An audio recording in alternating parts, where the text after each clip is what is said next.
So we're 2 Raws before SummerSlam, and I moved SummerSlam to July instead of August, as I didn't realize that there was an In Your House in between them.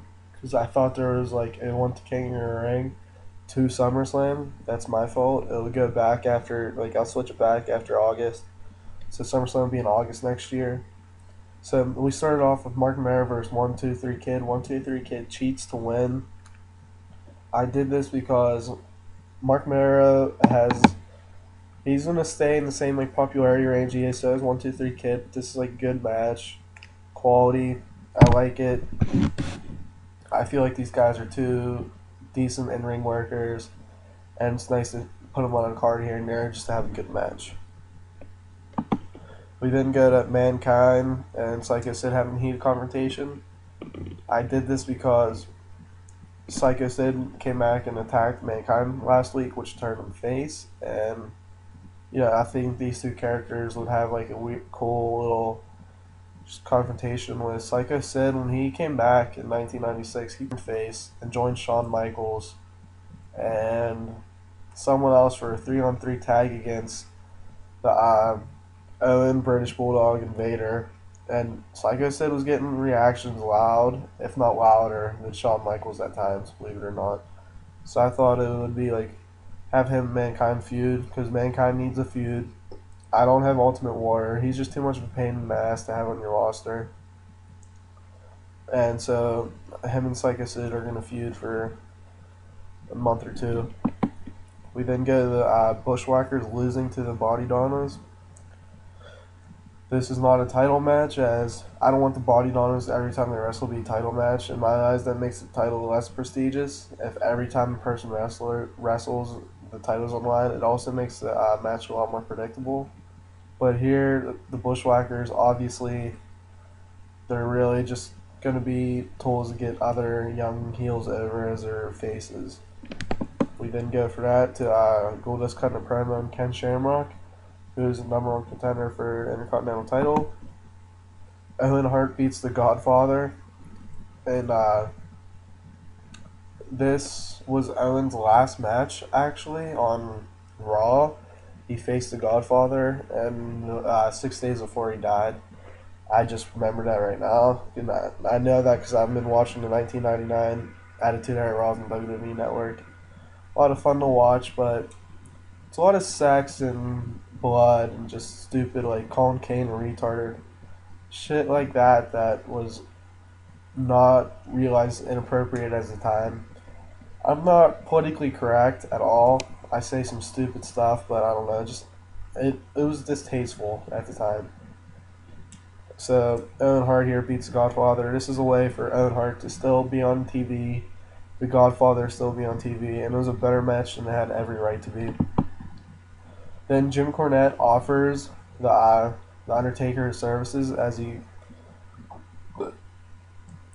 Cornette's guys have been going after the Undertaker, and he offers the Undertaker a chance to just join Jim Cornette to stop them going after him. Undertaker says no, and then beats Jim Cornette up. You know, like hit him, maybe tombstone him, and that's it. And then from that, we go to Shawn Michaels versus Triple H.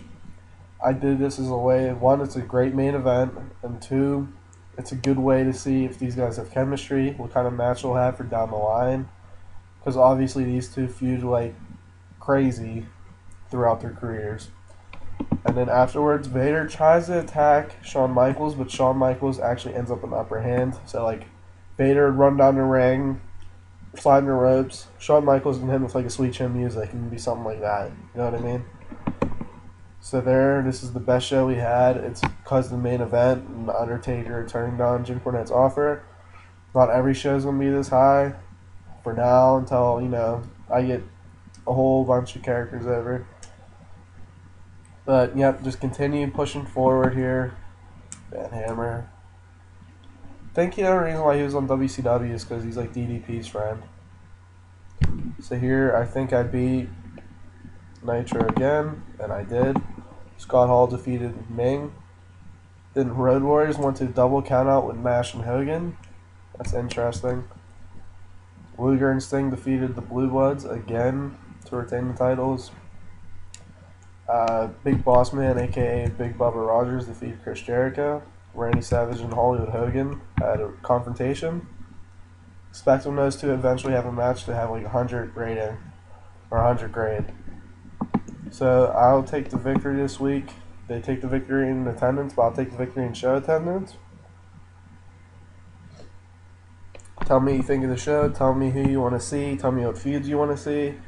Someone save me Y2J or whatever his name was suggested a couple matchups: Mankind versus Undertaker, Hell in a Cell, the Hart Foundation versus what was it? New Age Outlaws.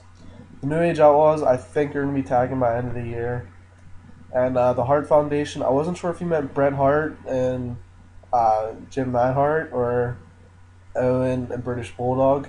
Owen and British Bulldog's more likely.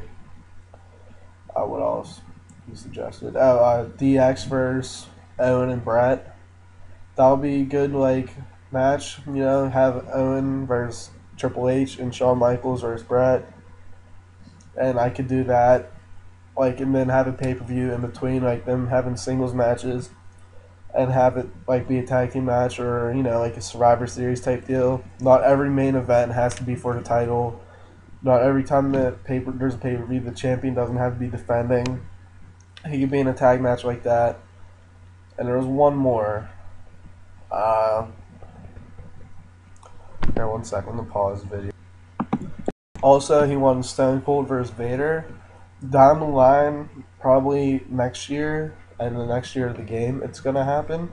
I really like that feud. They're both hell of a brawlers, and I don't think Stone Cold ever had a match or had a chance to have a match with Vader. They really messed Vader up in WWE in his run. A lot of that's because of Shawn Michaels. Jim Cornette talks about it in one of the shoot interviews.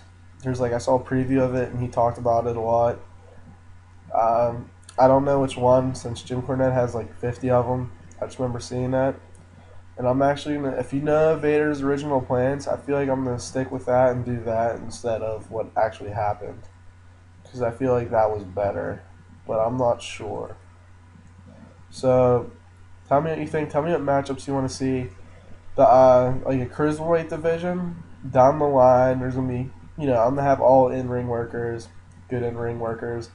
I signed a lot of guys with developmental deals like Taka Michinoku, Funaki is in developmental. Supernova, aka Simon Dean, aka the third part of the BWO, the Forgotten One, between Blue Meanie and Stevie Richards. Maybe I should bring the BWO to WWE. But yeah, it's gonna everyone on my roster is for the most part gonna be good wrestlers and put on good matches, because that's important to me. Because I'm gonna transform the product like WWE did. So after WrestleMania 17 or whatever, or after WrestleMania 16 or at some point, it's gonna be rated more on. It's gonna be rated equally in performance and popularity, and not more on popularity than performance. Because there comes a point when a good match is a good match, in my opinion, because not just because how popular the guys are, but because they're working their asses off in the ring. So here's Raw. Once again, we have Shawn Michaels defeating Triple H in the main event. I knew that would be a good match. I'm glad they have good chemistry. I wasn't 100% sure if they did. So for first, I'm having mid card guys like Triple H and 1-2-3 Kid fight guys like Shawn Michaels. When Bret Hart comes back, he's off injured or whatever. I think at the time he was doing main events on live events. Actually, not main events, live events, touring South Africa and stuff with WWE. But he was filming a TV show or something too. Just thought I'd share. I have 1-2-3 Kid. He's not going anywhere. I re-signed him, and he's gonna be he's a great wrestler. Mark Mara's a good wrestler, pretty underrated. Stone Cold versus Mark Mara in the King of the Ring 1996 is a pretty damn good match. And the pay-per-view after they have another match. I suggest watching this if you're bored. Thank you for watching. Have a wonderful